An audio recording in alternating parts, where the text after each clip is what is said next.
So I telling you about how my iMac died, and I had that thing maxed out with RAM, 34 gigabytes of RAM and everything. I loved it, 27-inch screen, and I couldn't save it. They said that the hard drive was going. So I'm like, I'm going to Micro Center. I'm buying a new state-of-the-art hard drive.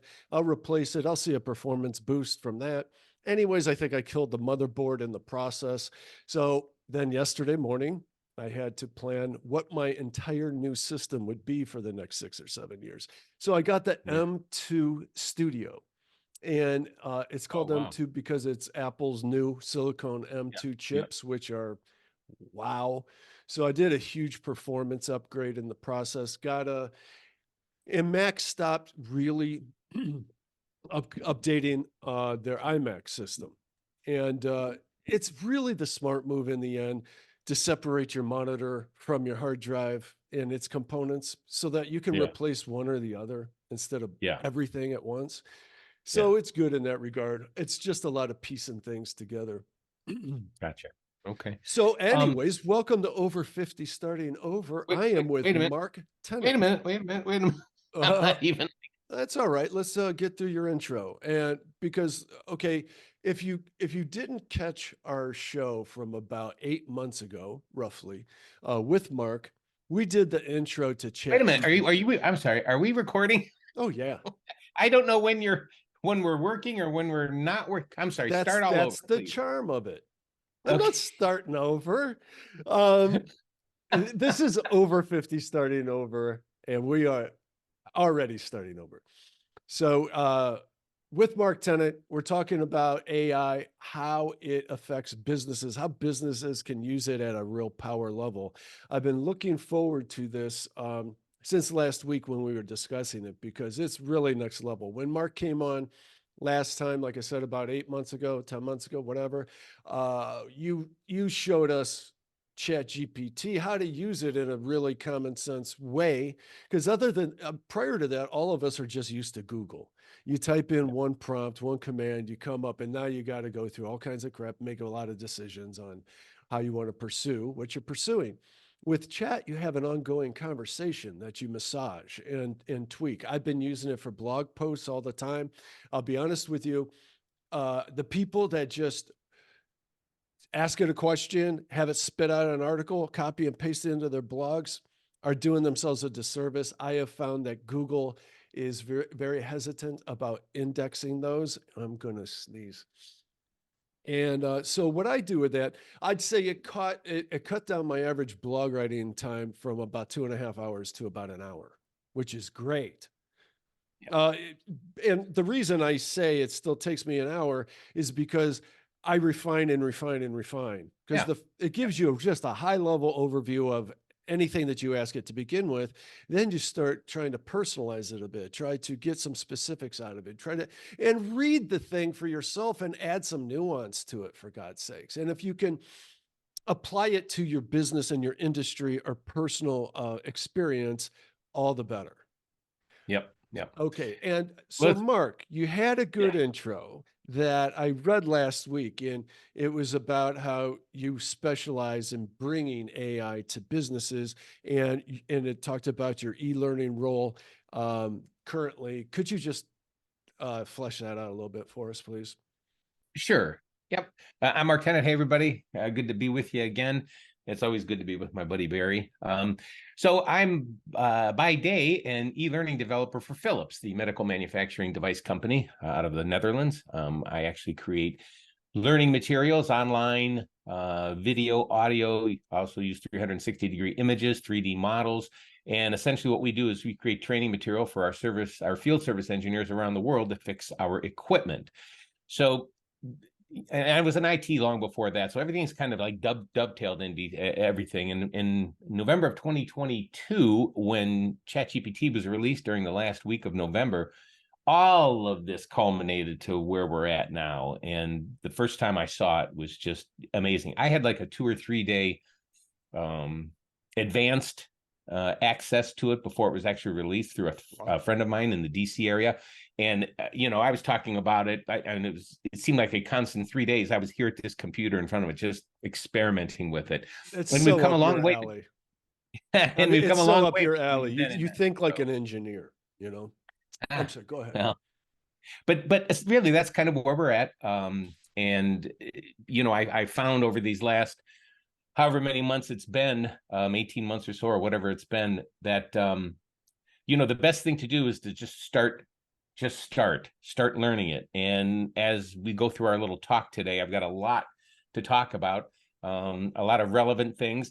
Barry had a good point at the very beginning when he was talking about using it for blog writing. However, it's pretty much been proven that at least the Google side of things, it really can't tell AI from anything else. It's really not that smart. But that said, you do not need to take something and copy and paste it, because two things. One, the personal effect is not there. It's not your writing. It's not your Right. style.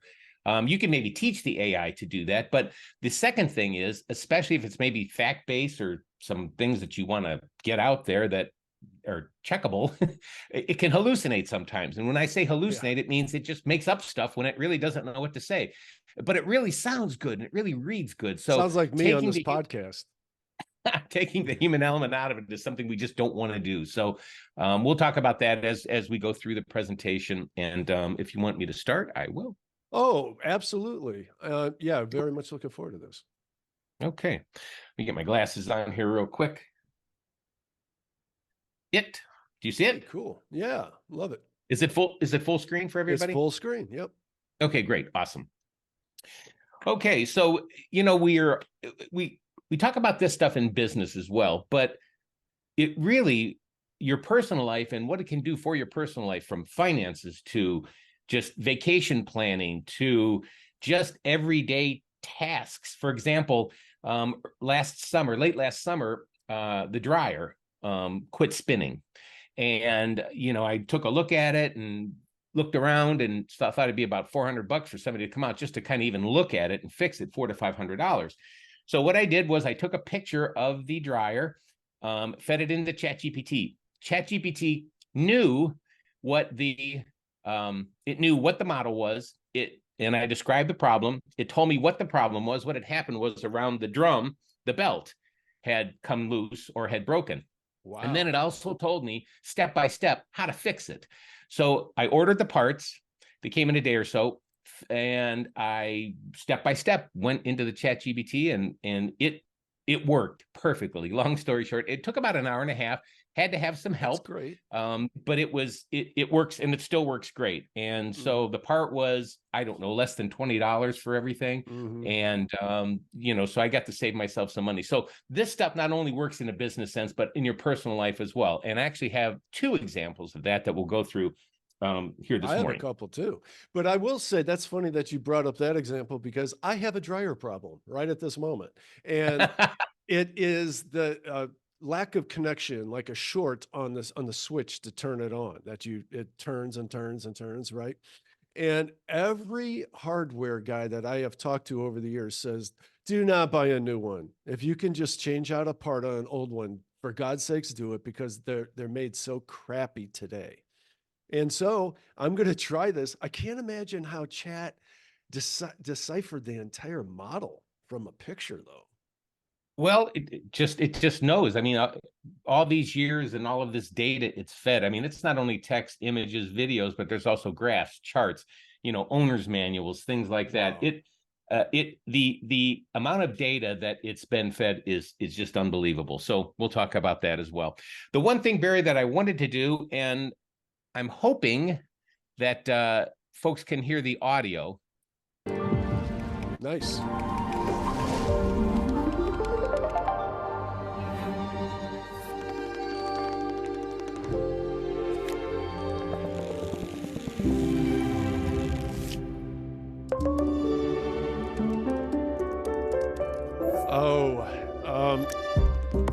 Most people are listening, and I have to say this intro is all about preparing for a meeting, all the different things that you can do with chat, all the ways that this is the Office 365 Copilot. We'll talk about this. Oh, okay. Okay, good. So Copilot is just based on a chat module, right?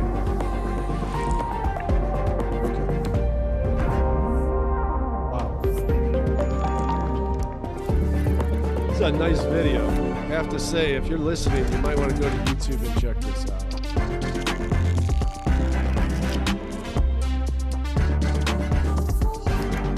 I've done some sales emails with chat.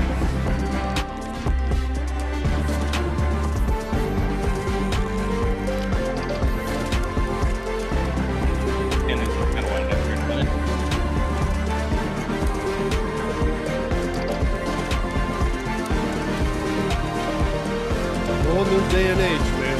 All of a sudden. That was a slick video. Very slick. So, we talk about ChatGPT and we talk about other large language models that we're going to talk about here as we go through the presentation.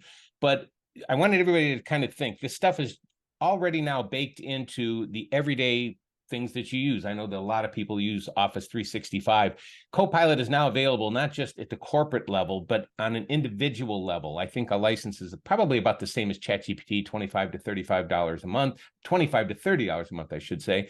And then, of course, they have enterprise versions as well. But Copilot, which is the AI end of it, and the people that make ChatGPT is OpenAI. So Microsoft and OpenAI have entered into an agreement. So a lot of what you see essentially is GPT from OpenAI, but they've incorporated into their Office suite. So not only is it in Word, and it works really good in Word, PowerPoint, Excel, the data is quite not there yet, but the model is still learning.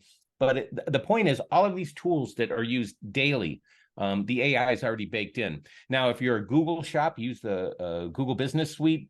Their Copilot is called Duet. Same idea, good writer.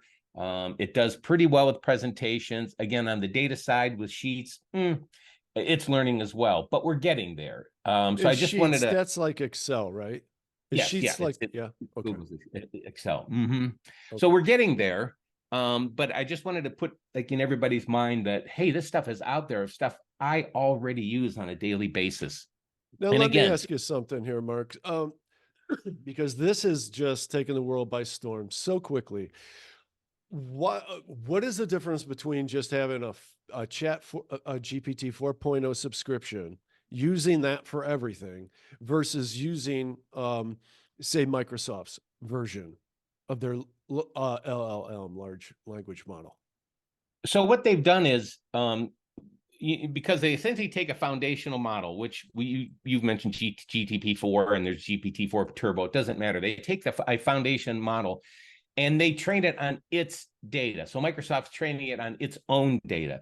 Everything that it's learned about its Office products for the last 20 years or whatever it's been, user data, how people use it, all of that has figured into their large language model that created Copilot. Is just what we saw. So the difference is it's special. Copilot and GPT-4. Copilot is trained on Microsoft's data, exclusively their data, plus the foundational work that obviously that the large language model offers. And when I say foundational, then the normal things you would say, I guess it's kind of a basic version of ChatGPT, if you will, but then with their own data and being able to incorporate all of their stuff into it, they've come up with this product. Same thing with Google. And Google has a search engine itself, as we all know, but there's a portion or a large language model attached to that called Bard, which we'll talk about as well. So really the only difference is between most of these models is it's trained on that particular company's data as opposed to just a ChatGPT out of the box or something you pay $20 a month for. Okay, very good.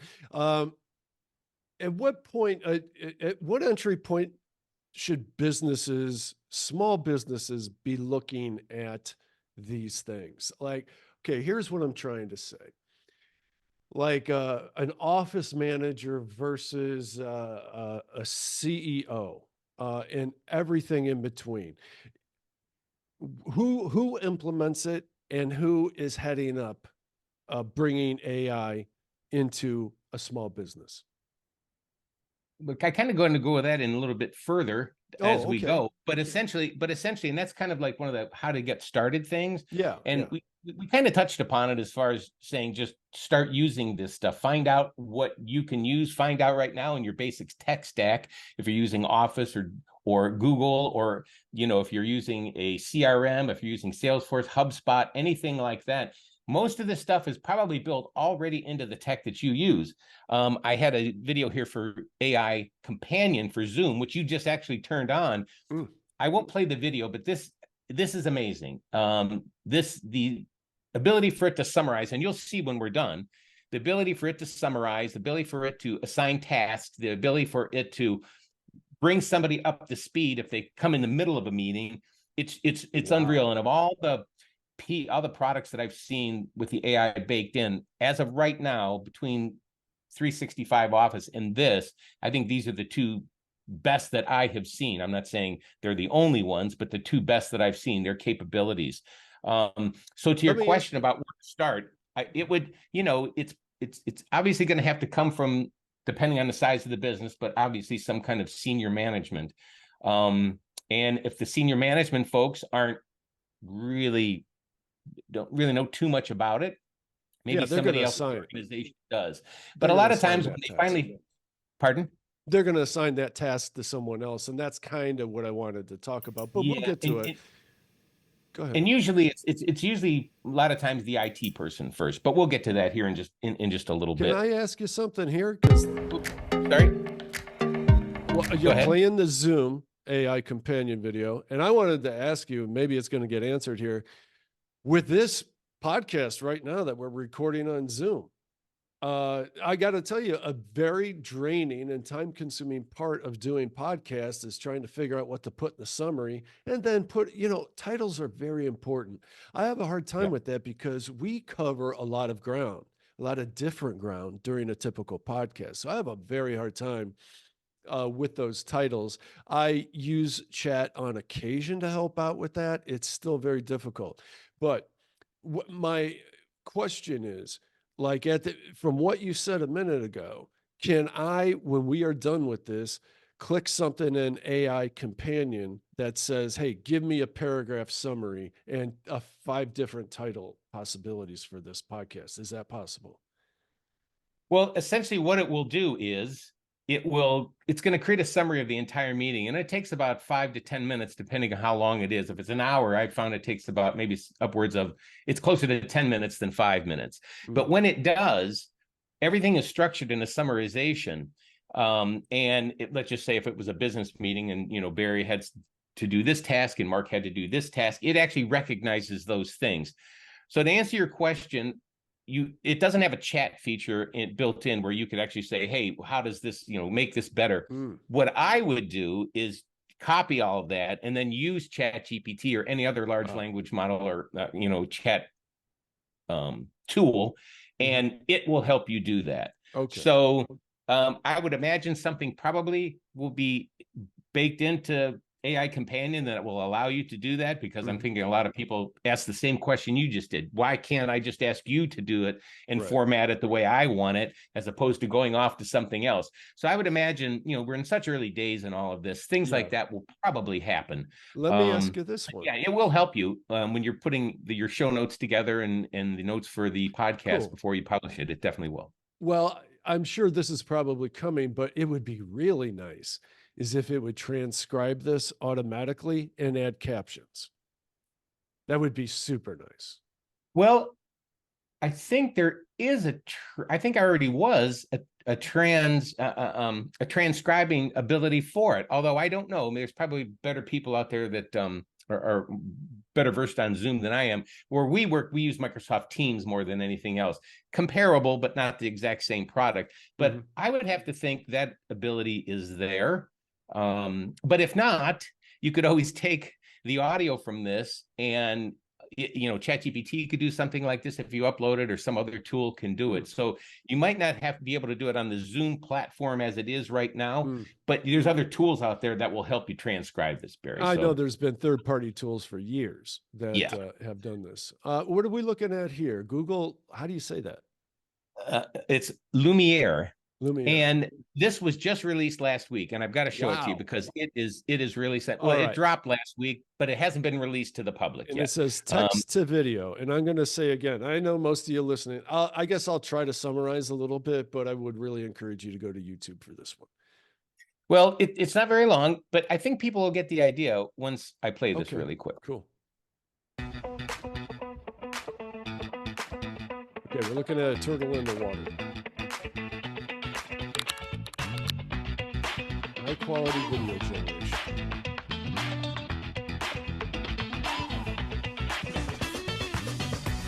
Text to video. All of this was generated through text. You just type it in prompts and it's coming up with photorealistic video. This is mind-blowing. You got Vincent Van Gogh's Starry Night animated. Right.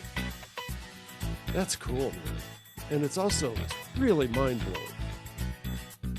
Dancing teddy bear, chimpanzee drinking coffee. The video actually is a little bit longer than what you'll see on YouTube, but you get the idea. Mm-hmm. Yeah, it's amazing. It's one of those things. It is something. Is it free? Well, it's not out yet. I would imagine it'll probably be part of some package that Google comes out with. What they've been doing with a lot of things is they'll release beta versions. And if you're a Google, so if you have a Google account, even if you have a Google free mail account or just a regular, Gmail free, a lot of these things Google Labs offer you for free on a personal level. And essentially you're the beta tester.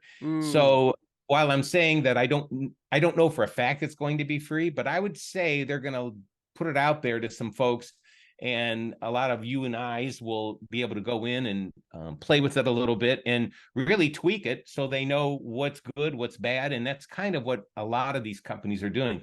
For example, ChatGPT, I mean, everybody is teaching, and Sam Altman, who is the CEO of OpenAI, has said, coming and going, everybody out here is teaching them.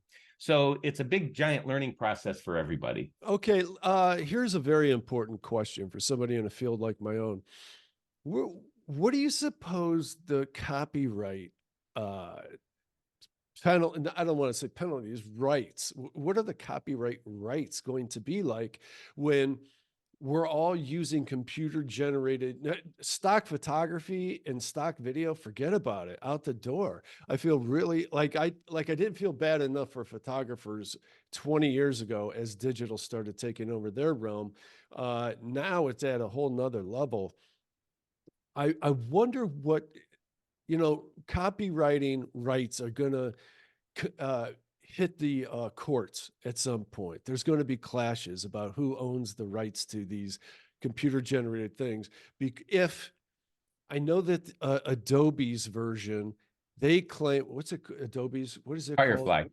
Firefly. Yeah. They claim that they generate their AI from all of their own copyrighted imagery. So there's never going to be a problem with rights to that. Everything else looks like a free-for-all. I was installing new software last night, and Adobe's asking me if it could access my hard drive, my files, for this purpose, to take information from their AI. They would steal parts of my image if I let them. Well, you're a subscriber to the Creative Cloud, and you're an Adobe customer, so I would imagine there's probably somewhere in that long terms of service that says, but I think you can opt out of that, to be honest with you. I did opt out of it. That's kind of my point.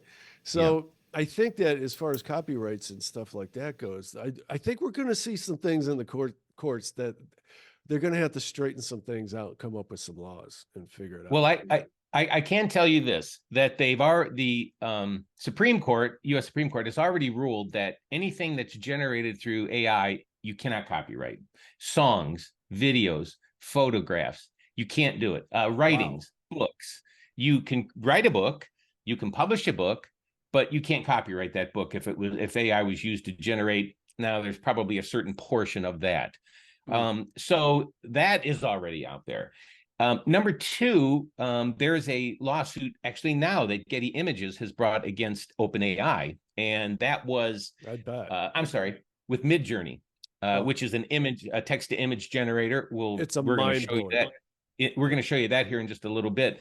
But what they've done, and the reason they thought that some of their stuff was maybe used to train the MidJourney model was the Getty image watermark was seen floating in like the sky or something of some pictures that were produced with MidJourney. So, that's a pretty much, I don't want to say a slam dunk, but I'm sure the attorneys go, it just didn't make this up without actually being trained on these things. Hmm. So that's, to the copyright thing. Yeah, that's it. Now, as far as, and if anybody's wrote a book, it's probably the model has probably been trained on it. It's most likely the model has been trained on it. So but for the courts to decide that, that's really going to be something, not a lawyer, obviously, but I think my thought is what we're going to have, I think it's going to be kind of a blanket. Okay, we're going to give you, if you want, $100 million, we'll give you $1 million, 2-3 million kind of a thing. I think that's how all of this might have to play out, because there's just no way to prove this because of, and I don't want to be too techie and nerdy on this, but there's really, unless you see an image like MidJourney with your branding on it, Right. it's hard to going to be able to prove something like that. Yes, it's going to go through the courts. Yes, there's a lot to be seen between now and whenever, but I just think that they're going to have, they'll come to an impasse at some point, and I would imagine some kind of negotiations or whatever will take place. And then, of course, guardrails put in for the future of what they can and what they can't do. These companies that create these large language models. Okay. So let's just, I wanted to give the warning before we actually went any further, because parts of this presentation may become obsolete before it's even all over and before the end of this podcast, depending upon when you're going to watch it, just because everything is coming so fast. Yeah. It's just, so depending upon when you watch this, some of these things that you'll see between here and the end of the presentation or the podcast will, might be better, upgraded, might be go away, replaced with something else. So just know that. So we talk about generative AI, Barry, and I guess when we say generative AI, that's what really people just say AI now. But essentially, there are different parts of it. And the generative AI part is the part where it's generating something that doesn't exist, never existed, off of a text prompt or a voice prompt. Essentially, that's really what it is. I had want a to friend of mine. stop you just for a minute. I want to clarify something because I found that very interesting. If anybody's been listening to news about AI a little bit, you've heard the term AGI. Or is it AG? Is it AGI?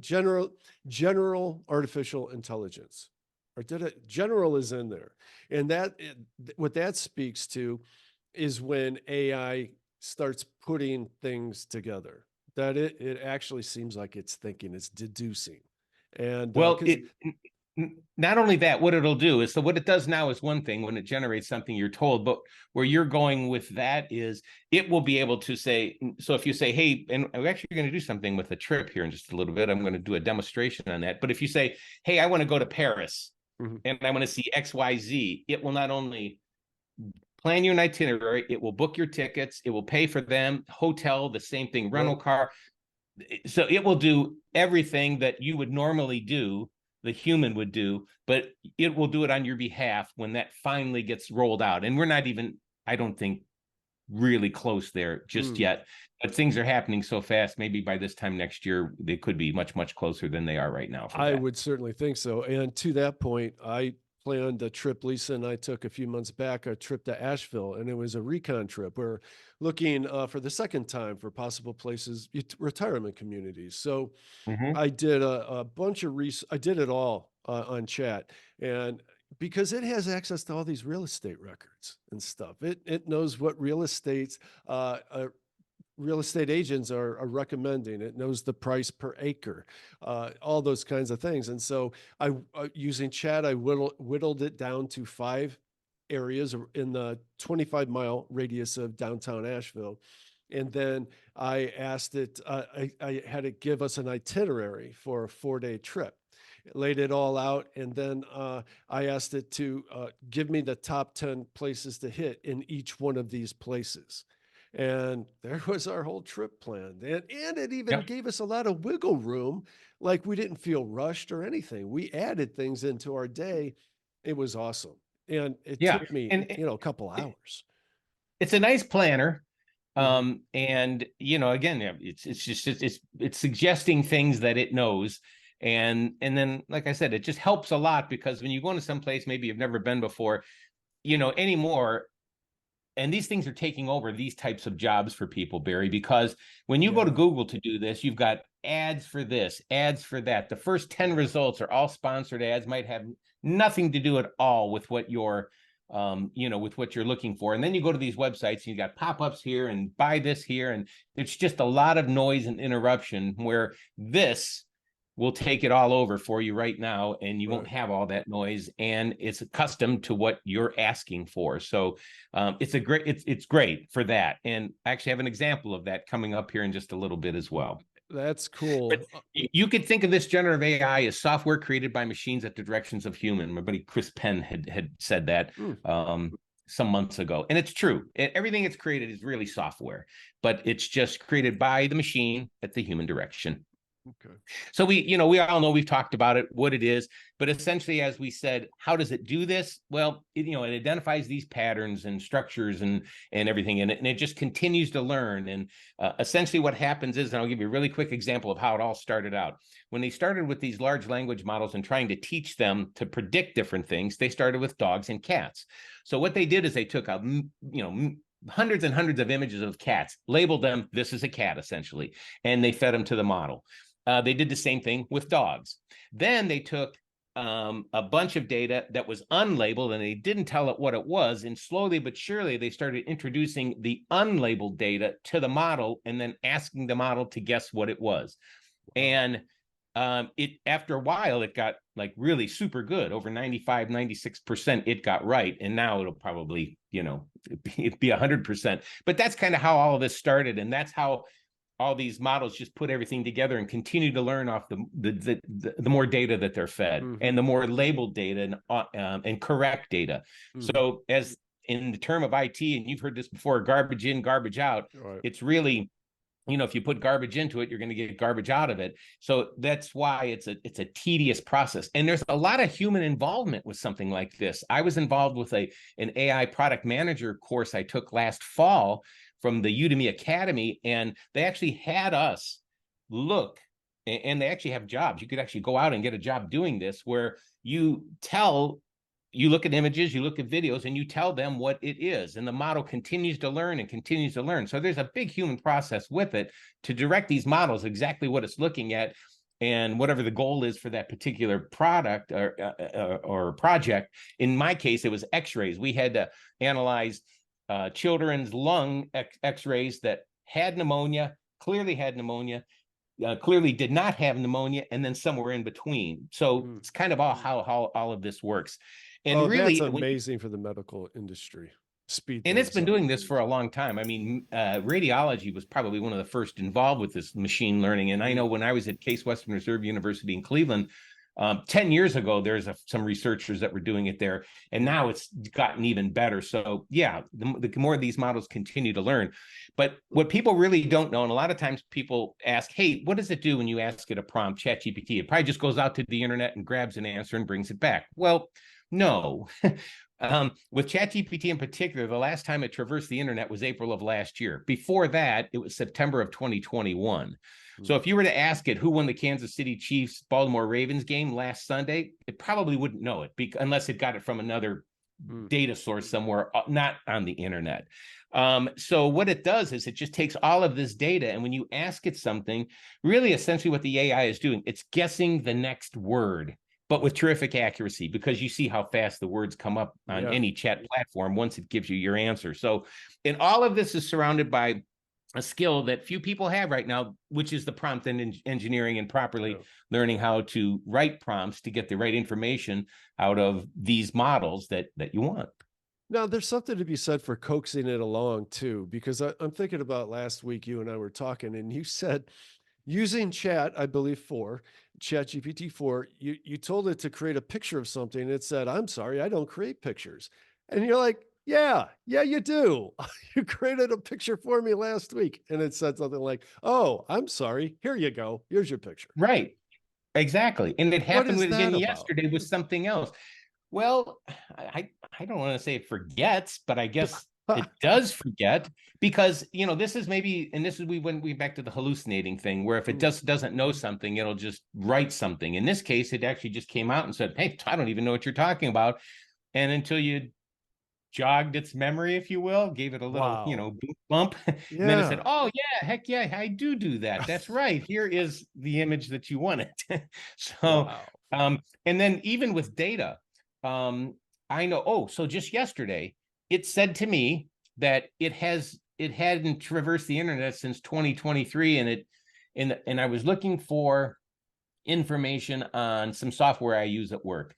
And it finally just said it couldn't do it for whatever reason. And oh, I know what it said. I haven't traversed the internet since November of 2021. So I don't know that. And I had to come back and tell it, no, it's been since April of last year since you traversed the internet Wow. and gathered data. And it went, oh, you're exactly right. And then it gave me Wow. the answer I wanted. So you always, you're chatting with it, you're talking to it, and you're telling it what's right and what's wrong. And this thing is learning off of every single interaction anybody has with it. I think an important takeaway that we can get from that is that,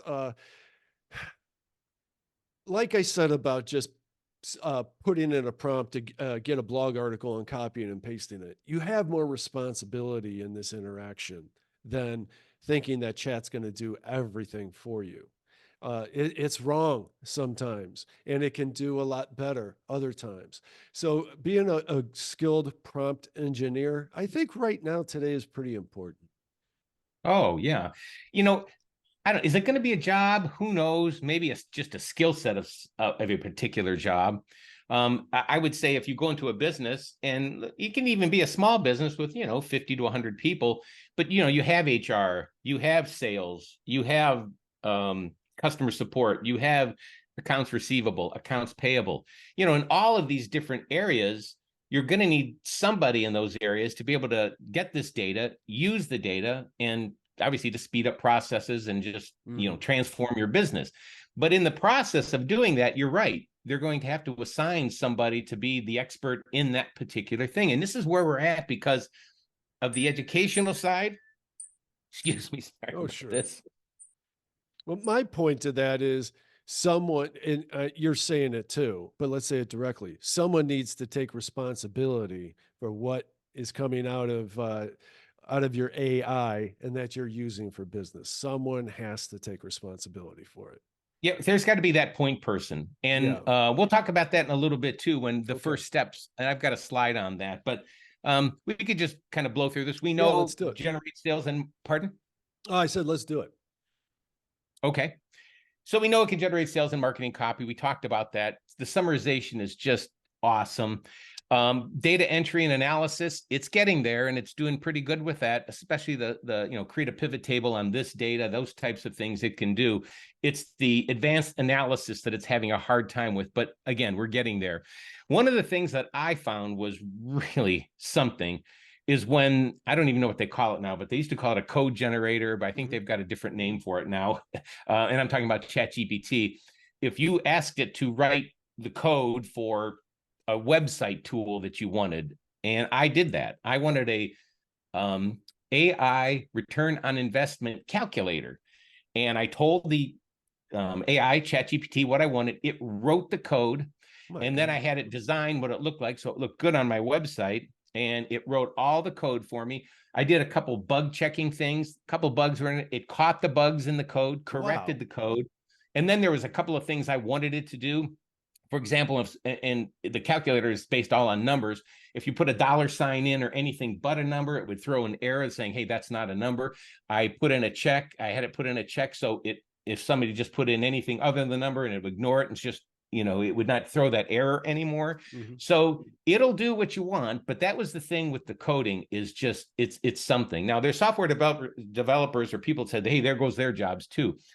You're still going to need people to write this code, a lot of it, and people to check it, and people to test it, and people to debug it. So all of this is not, you've got to, you just can't depend on the AI. We're just not there yet. And I don't think we ever should be there, because I don't think taking the creative and human element out of things just is not the way. So, there's that fine line. And I guess as we head further, we'll figure that out. Yeah, I'm glad to hear you say that, because as of about a year ago, I thought my job was always safe as long as I leaned into the creative aspect of it. But I am seeing AI do so much creative stuff.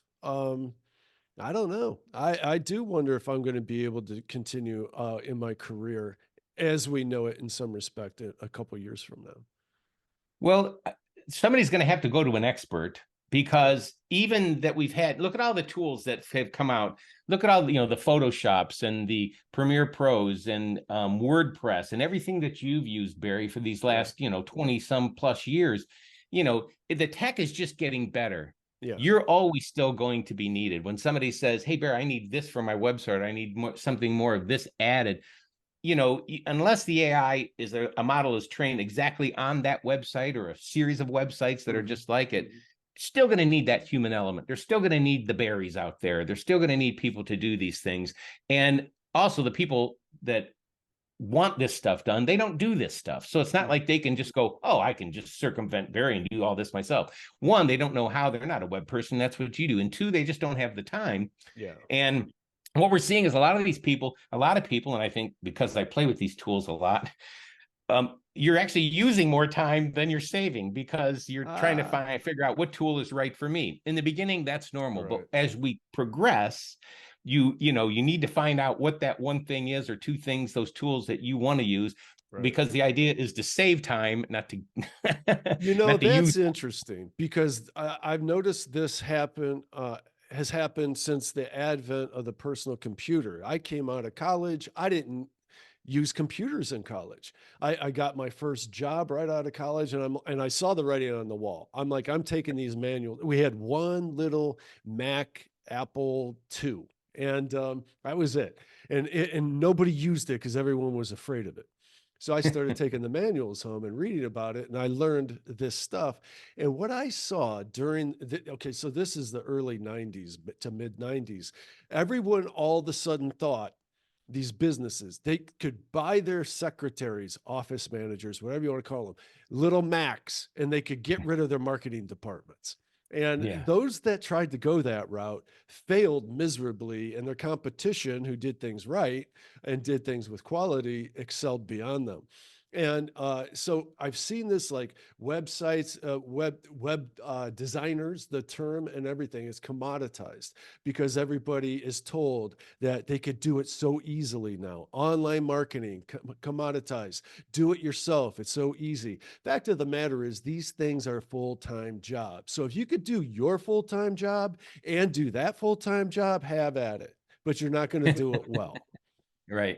That's exactly right. So we still need the us's out there to be able to help people. And it's just the way it is. There's Sam Altman. He is the CEO of OpenAI. Sam said this technological revolution is unstoppable, meaning you can't put the toothpaste back in the tube, folks. And then we've seen, I think a lot of people have seen what the AI, what the UI looks like on ChatGPT. If not, chat.openai.com. You can go there and sign up and start playing with it.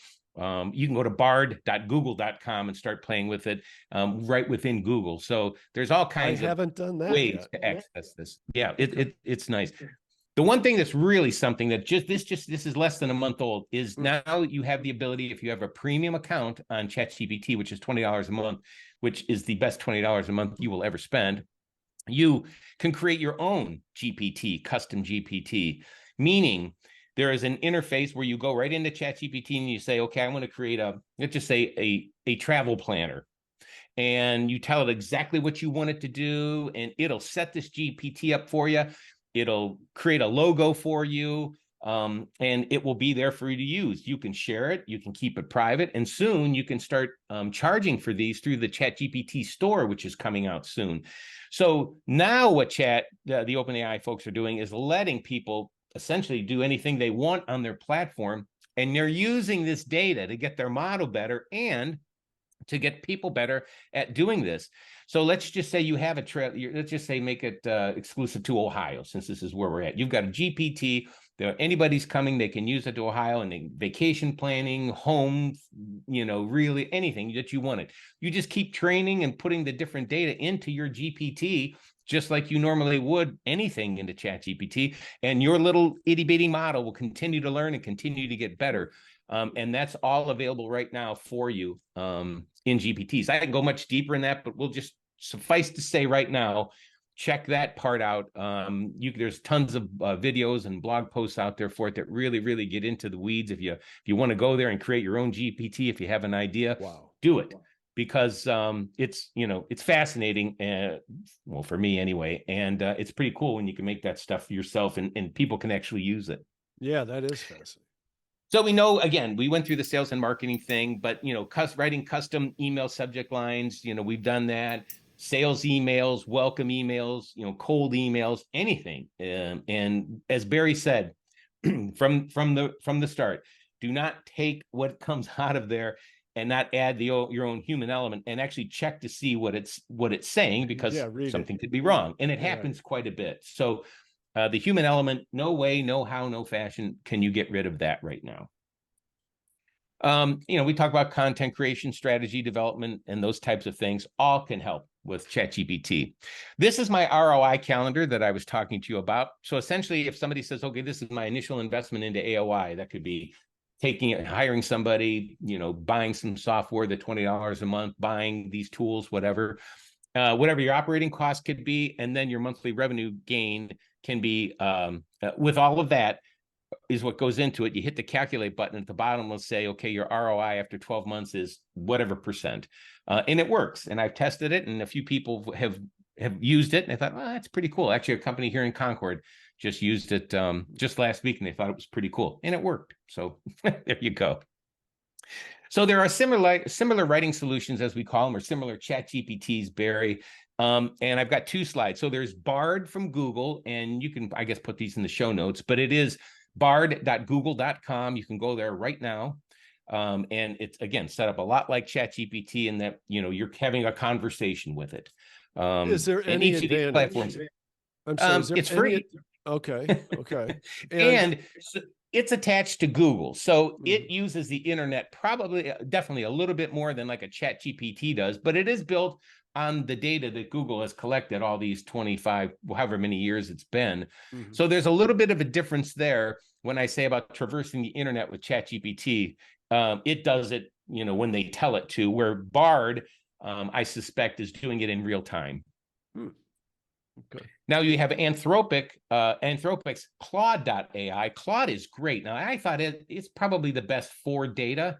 Again, if you just go to Claude.ai, you can see it. Their Copilot is actually baked into Microsoft's Bing search engine. So if you go to Edge, use their browser, and you can even use Google's browser, it doesn't matter, but just go to Bing, and then Copilot is right there. And if you have a Microsoft personal account, like a Hotmail account or an Outlook account that's free, you can use this. It's free. Now, the one on the lower right, pardon? Do you have an opinion on Copilot versus, say, Bard? Or that they work, they're pretty much the same. I use Copilot on Bing almost every day, because at work we're a Microsoft shop, and it's just easier to go there because my browser is always open to it. But what you get with the Copilot in Bing, that AI companion, that is essentially ChatGPT 4. It can create images for you. It can do pretty much anything the paid version of ChatGPT does, but through through their search engine. Wow, so try it out. Cool. It's pretty cool. All right. Yeah.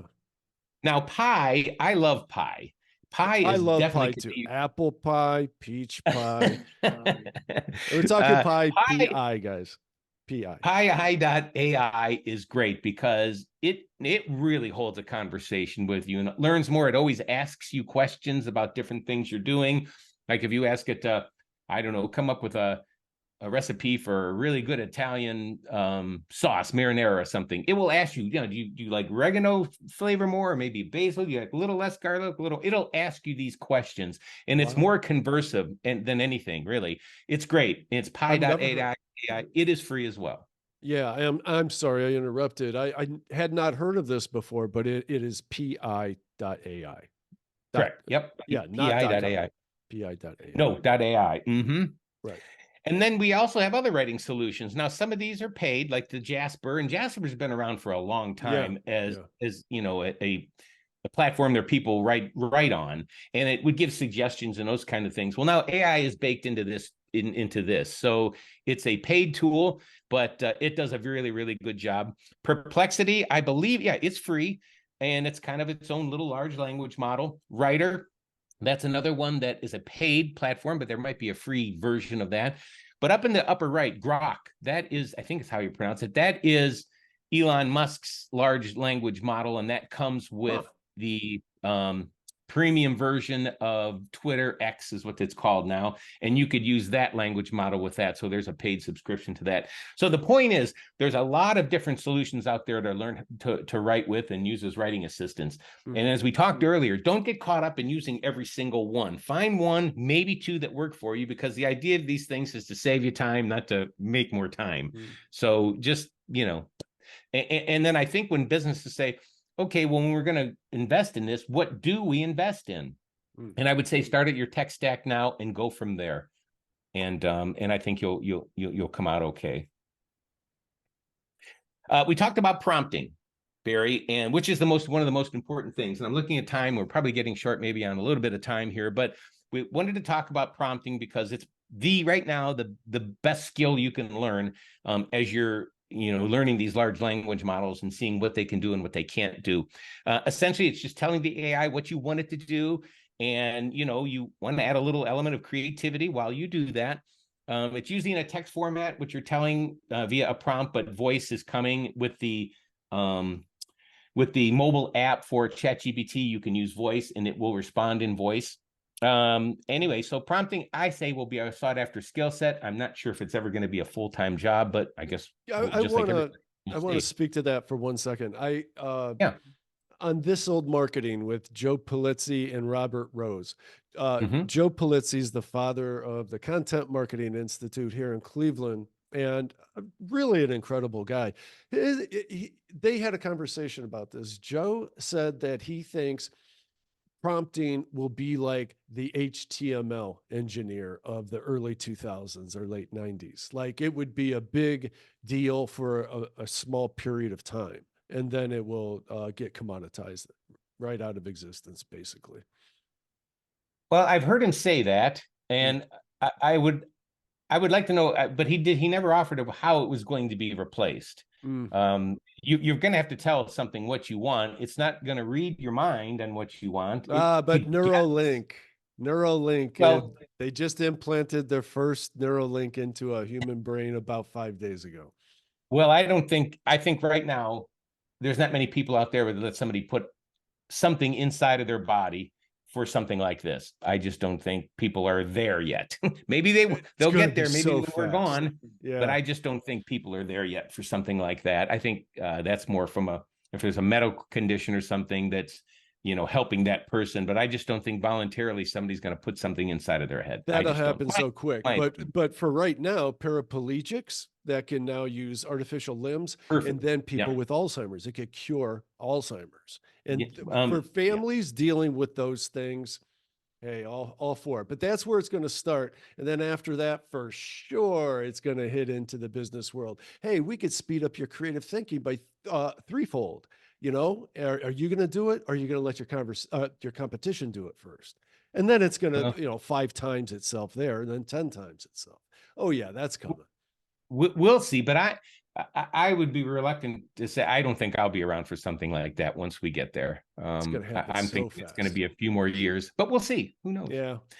Okay. Writing an effective prompt, Barry. I wanted to get this because people are saying, "Okay, Mark, probably," as they're screaming, "How do I write a decent prompt?"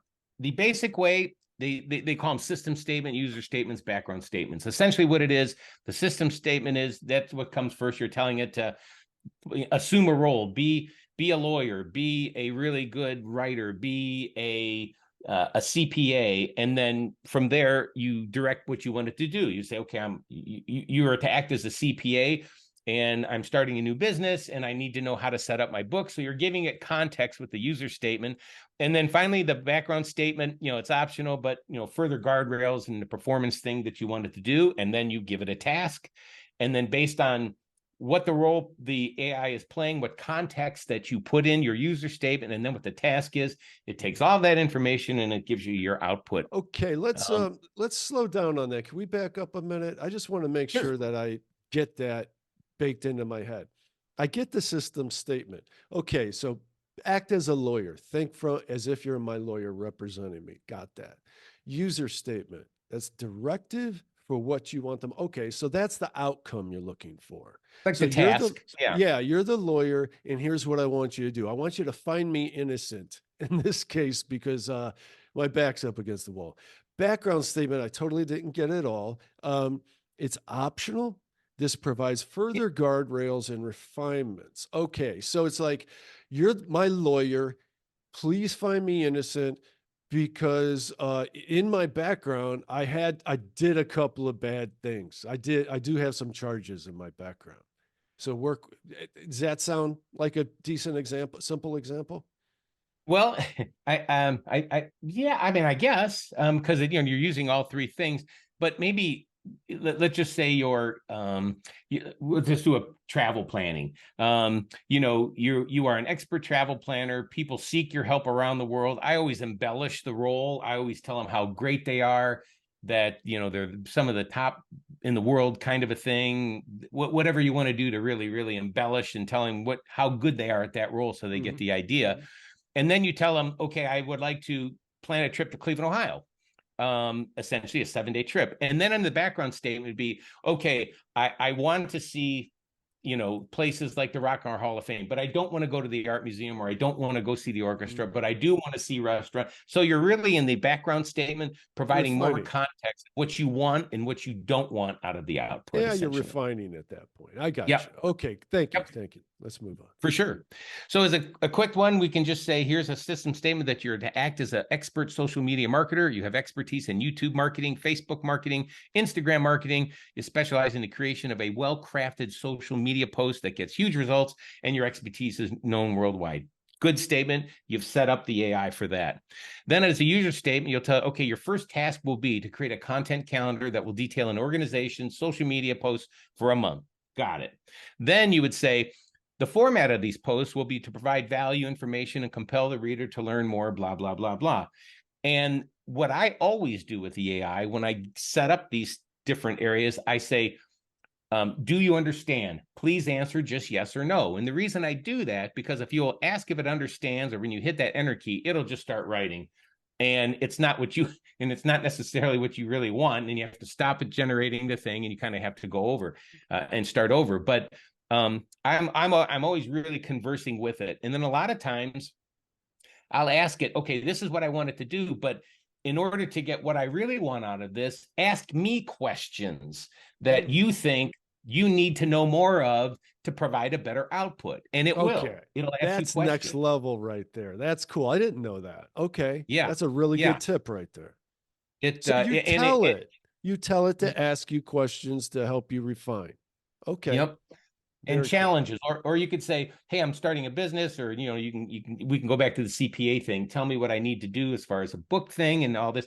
But what are some of the drawbacks I need to look for, the warning signs, what could happen, or those types of things. And it will tell you, ask me some questions about what my business is, how I want, what I want the CPA to do for me, just whatever it would be. It will ask you these questions back, and then once you provide those answers, it'll get the output gets better, for sure. I was just thinking, this should put your average everyday CPA kind of out of business. Like, shouldn't you just be able to let this thing have access to your QuickBooks account and say, generate my tax forms for me for this year?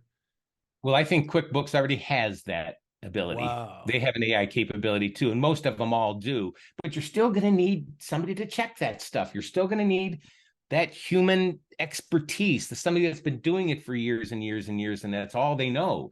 I just want a human being's signature on the bottom line, well, so when, if anything ever I get called out on something, someone else's name is on there, that's a professional. I'm serious. Right. Yeah. And, any knowledge worker, people like lawyers, geez Louise. I mean, I could go on about the pricing model for lawyers and CPAs. The hourly pricing model is going to go out the window, because what would normally take, let's say you're an attorney or you're a firm, and somebody comes in and needs a brief done for whatever subject. Well, they've got the paralegals to do all this research. They sift through everything. They take out stuff, they add stuff, they get rid of. I mean, it's a big process, maybe sometime a 2 or 3 week process. And this law firm charges, let's say, $20-some thousand for it, and they bill it out as billable hours because the paralegals get paid so much, the attorneys that review the stuff get paid so much, da da da da da. Well, now that doesn't happen. Now you can do something with your staff, the paralegals and other attorneys, in no time at all, like a day. And what are you going to say to somebody? Oh, that's $24,000 for 1 day's work. So right. The pricing model for hourly work is gonna go away. Something has to replace that, and it's any knowledge work that charges that. And going back to the occupations, yes, lawyers and everything else, it knows this stuff, but again, it doesn't know it to where you can just print it out, hand it to somebody, and everything is good. No, that human element needs to be there. It hallucinates a lot, and those things have to be checked for sure. But to your point, I mean, this is rapidly going to change our society because and we're not ready for it.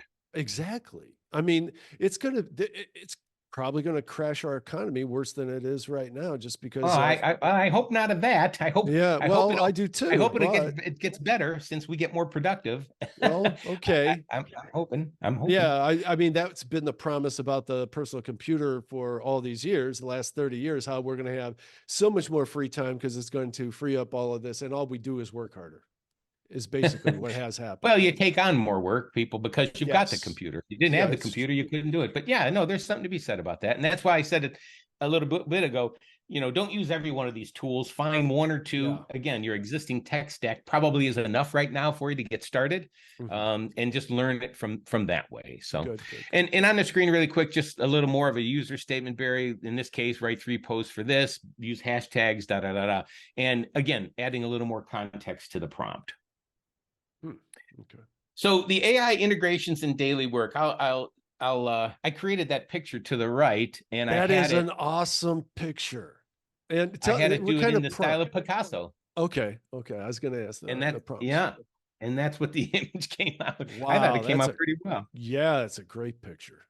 Yeah, and I think the prompt was show me a young girl working on a computer, intently looking at her screen, something like that, and in the style of Picasso, and that's what it came out with. Wow, it did pretty good. Dude, pretty good. Oh, first of all, always got to count the fingers, because they very often have 5 fingers and 1 thumb. I've been working with that too for a job in particular, and it has a hard time with fingers. And text has a hard time with text too. How do you if you're going to add text to an image, tell it not to add text, and then do that in Photoshop or some other tool. So I've had to do that before, but yeah, it's funny. Fingers are something. Also medical instruments as well, like stethoscopes. In my job at Philips, I actually was trying to get a clinician to make a clinician, and they were really good, but these stethoscopes that they had around their neck looked like, I didn't even know, they looked like they were changing oil or something in a car. It didn't remind me of a medical stethoscope. So they have, with certain things, it has trouble with fingers, text, those types of things. So again, that's another thing these image generators can. I think it's a dimensional thing, because your fingers, when you do different things with your fingers, they're crossing over and creating, I heard something like a knot in a rope crosses over outside of our 3 dimensions.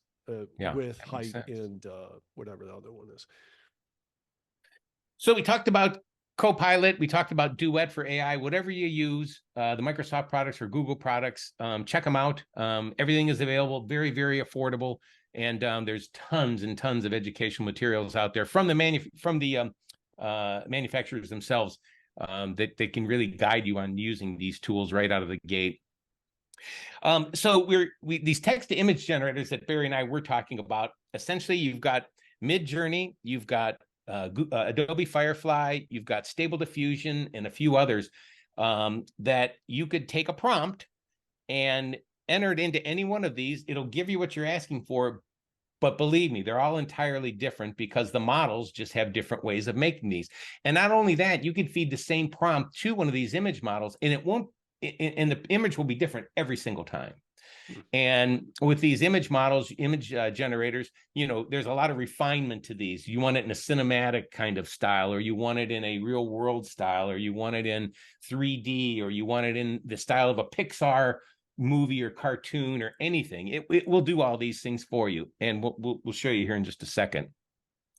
With this right here, so I'm not going to read the prompt to you. You can read it if you can see it. But essentially, I'm a foodie, as we all are. And I love a really good grilled chicken sandwich. Me for whatever too. reason. That looks so good, and I'm really hungry. I got to tell you. So I had MidJourney. This was actually, I did this last summer, and now all these image generators have gotten better. So I actually produced this morning, and that is the best one I've seen. Wow. And that looks pretty real. Now, Yeah. I guess if you get in there, you'll see some things that maybe just look funny. But I mean, if you're looking at that, you go, yeah, that looks delicious. Now, if you take that same prompt and you go to Dall-E, which is OpenAI's, who makes ChatGPT, their image generator, this is what it came up with. Doesn't look as good. It doesn't. And I don't know what these things are like in the middle. They look like French fries and I'm not sure what it looks like. Anyway, and then this is Adobe Firefly, where I think it just doesn't look really that good at all. Not appetizing, no. And with some of these, especially Adobe Firefly, if you looked in the prompt, I say, imagine sinking your teeth into a perfectly smoked chicken sandwich smothered in blah, blah, blah. Well, Adobe, the Firefly, you just need to tell it what you want. You can't give it context like this. And you'll learn this with the different image generators, that sometimes the exact same prompt on one won't work for the other, or doesn't work as well. And you just kind of have to work your way through those types of things. So AI solutions for business, we talked about it: content creation, strategy development, social media campaigns. Anything you could think of in as far as those topics go, all of this AI can help you with those types of things. And I think most people start with the writing. That's where we all started, right? Sure. Write me something that does this, or kind of a thing. And that's a great place to start. But, great advantages right off the rip. And again, don't forget, do not copy and paste right out of any of these tools without first reviewing and really giving it the good once over. I like personal branding. I like the strategy development part. A lot of times, I mean, I think it's kind of like the painter that is, you got to get over the blank canvas thing. So you got to throw something up there. I think strategy development is just that. It gives you a framework to work with, and you could tweak from there and then start going. I like that a lot. What I like about it too is it tells you things that you just don't think of. Oh, yeah, gosh, how did I not think of that? Right? Yeah, for sure. So it's really, really, really great at that. Personal branding. If you're a solopreneur, great for your personal branding, from creating that brand with text and articles and blog posts and stylists and those types of things. It's great for that. I will say this: logos, though, I'm not impressed with. This is why we need the Barry Edwards of the world, because Barry creates some excellent logos. Thank you.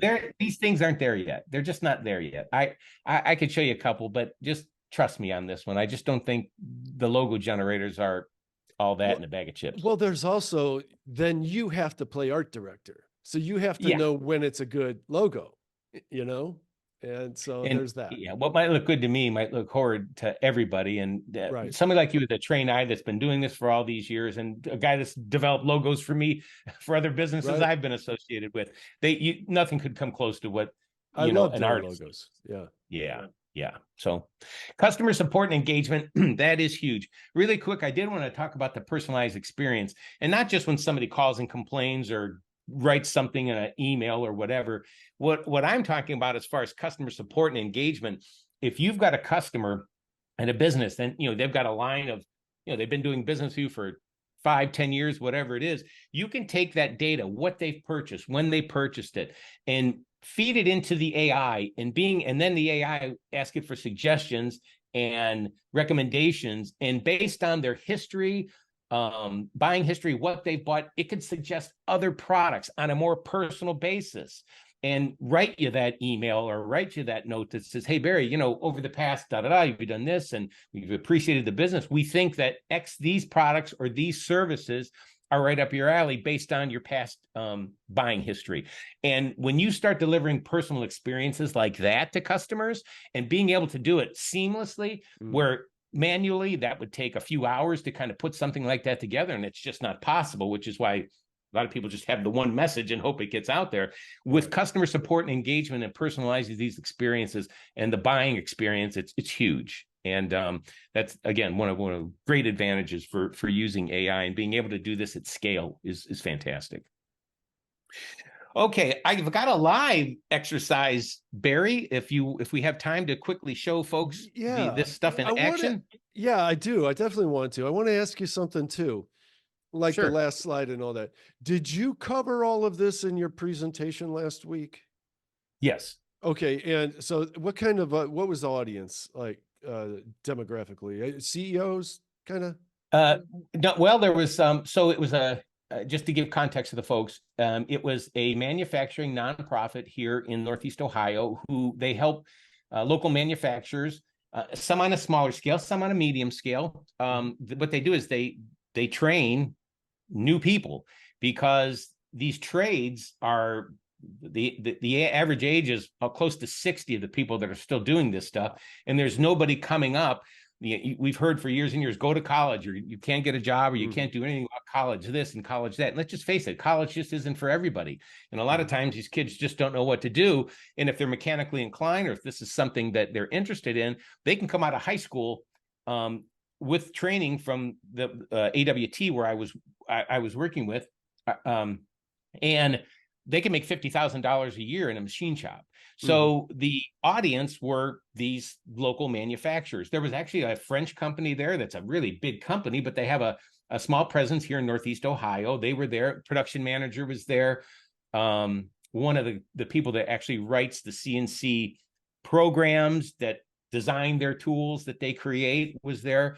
And you had people that were on the admin side. You had people that were president that kind of oversaw this stuff. So the audience there was about 20 people there. So it was pretty diverse, but the audience was manufacturing. And okay.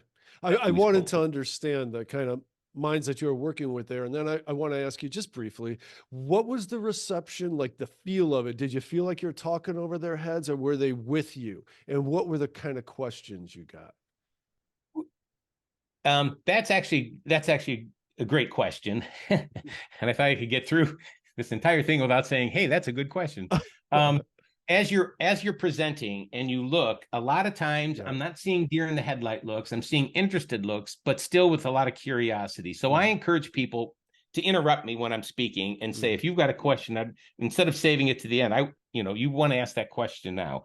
So we had a lot of people that asked questions during the presentation. So it sounded like they were engaged. And then the other side of that is people that I spoke with briefly and, saw the presentation and left. I've had them contact me and say, I know we didn't get a chance to talk, but I got to thinking after seeing all these things and what it could do. Can you come in and help us? Maybe talk to our folks and maybe do some education, those types of things. So the reaction was mixed, but it was all very positive. I'm happy to say, and that's kind of what we're going for. Well, I like that. I just wanted to see where our common people are engaging with this, what level they're at. I also want to give you a plug here that at the end of the day, you're not doing that out of simply the kindness of your heart. You are looking to get in and consult with companies. So this is good.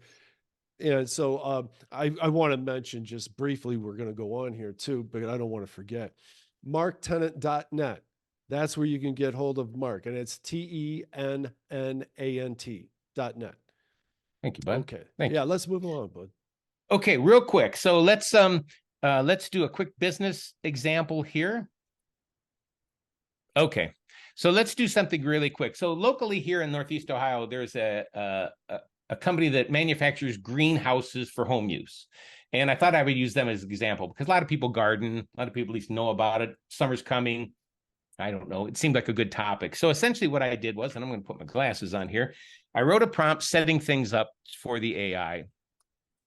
And I'm telling it, and we're telling it as a new prompt that, you are to act as a business advisor to a manufacturing company. I tell them your knowledge is vast and wide and da-da-da. You can read the prompt. You have a new client that is a greenhouse manufacturer, but needs a little help with their marketing. Can you help? Please answer just yes or no. And so it reads that and it says, yep, I can help. Again, it just you're telling it, okay, it's understanding what you want it to do. Now, then I tell it, so this website, this is actually a real company. We'll just call them ABC Greenhouse Manufacturers, but essentially on their website, they have 20 tips about, and this is, content about how to use a greenhouse in a home setting. So what I did is I took these 20 tips, went back to ChatGPT as part of this conversation, and I said, essentially, great. This client already has created 20 posts on greenhouse tips. Here are the titles of each of these tips. And it goes down and it sees all this. And then once it sees that, I said, understand so far, answer just yes or no. I will say this about Macs. I like Windows better and getting to Windows than I do in Macs, but that's another subject. Okay, please answer just yes or no, and it will come back and say, yep, absolutely, I understand what you're saying. So now this is where I tell it what to do. So I say, write 20 social media posts for Facebook, 1 post for each tip. And it comes back, and then here it goes. Wow. Now, what's really cool with it, a lot of times, see, it adds little emojis, and it just does that on its own. Wow. And it adds hashtags, and this is where, Barry, you were talking about, it puts something down on the canvas for you, on the piece of paper, on your screen. It gives you something to look at and go, yeah, I could work with this. Yeah, this is giving me a lot to chew on. I love it does the hashtags. That's awesome.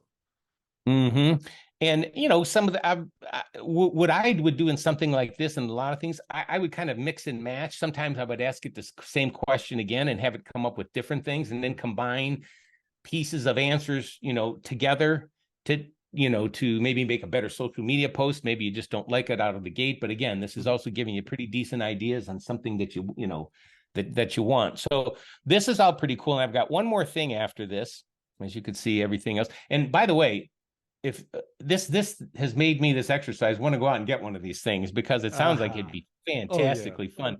Being able to grow food in the wintertime, like fresh tomatoes, would just be awesome here in I'm Ohio. right there with you. I sent Lisa a picture. They at Costco, they had this gorgeous greenhouse made of wood and glass. It's absolutely gorgeous. $1,500. $1,500. Wow. Yeah. Wow. And you got the room out there in Geneva. Oh, well, okay. Well, yeah, Geneva or Concord. Yeah, for sure. Yeah. Absolutely. Yeah. So I'm going to show you one more task that I gave it, which is the pretty cool part. So I said, okay, now create 1 image for each post that represents that particular tip. Wow. And I wasn't sure how this was going to work. Yeah. So let's see what happens. It might tell me I don't create pictures. Oh, there it is. It's creating an image. Oh, wow. When it throws you that error, it says, I don't know how to create images. It's pretty quick, but here it looks like it's generating the image. And this is all based on, it's reading all of those tips, and it's going to create an image for every one of those tips. Now, they might not be great, but they're a little cool. See, like this. That's cool. Whatever. It's cool. Really cool. And it will do that, and we won't sit and watch it do all 20 or anything like that. We'll watch it do a couple here. But yeah, so this is the capability of these tools. And you're only limited by your own imagination. And, and here, this is actually great. My God. The difference between a glass and well, see, that's amazing. It's polycarbonate. How long would it take that's an illustration. It's an infographic. How long would that have taken me to do a couple years ago? Well, there's a lot of text involved in it. I wouldn't have it add so much text because it's just not great. Now, something like this is pretty cool. Now, look, it says on this side of the, it says roof. Well, that's obviously not the roof. Oh, that's funny. That's funny. And it's got the sun. It's got the idea that the sun permeates throughout the the greenhouse and helps the plants stay nice and green and healthy. I like that. And then there's a jet I don't know what it's doing. So, like I say, play with these things. Not only is it interesting, it's a lot of fun as well. A lot of fun. It is time consuming, though. You go down the rabbit holes, it gets really time consuming. Which I guess from the very beginning we said, hey, these things are supposed to save you time, not add time, but they are fun to play with. They are. Yeah. Interesting stuff. All right, buddy. What else we got? Because I really do have to wrap up here very shortly. Yep. No problem. That was pretty much all I wanted to. Nice. I Look at that wanted to one. show. Look at that image. Holy crap. I did do something with the travel, and what I could do is I can run this, and maybe if you want to put it in the show notes, you can. But I essentially set up a thing. I wanted to travel from I think Bismarck, South Dakota, to Cleveland, Ohio, on a 14-day driving trip. 2 stops on the way and 2 stops on the way back, and then what to do in Cleveland. And it really, to your point with Asheville, North Carolina, it gave me restaurants, it gave me places to go. Yeah. I said I wanted it to go Ohio wine country. It listed wineries that I actually visit within this thing. So it's there's nothing it can't help you with, and I will leave you with that. And also, there's no business or industry that in some way, shape, or form that cannot benefit from AI. I totally agree with you. Use it responsibly. With that, I want to tell you guys, please go to over50startingover.com and sign up to our email list. Get all this dropped in your email box as it happens. Check us out on YouTube at Over 50 Starting Over. This is one of those cases where you got to see it to believe it. Mark, we can catch you at marktennant.net, and I'm going to put that in the show notes. Anything else that you want to share? All right, questions, Mark at marktennant.net is my email address. If you got any questions at all, let me know. Happy to answer them. Happy to talk. I can talk about this stuff all day, as you can see. I know. And really, I love it. Thanks so much for having me, buddy. Oh, I absolutely will have you again. Let's, keep us abreast of things. Once again, I learned a ton that I can't wait to put to work. All right, guys. Great. Thanks a bunch. I will edit up the intro at the beginning of it. I promise you. All right. Have a good weekend. You too.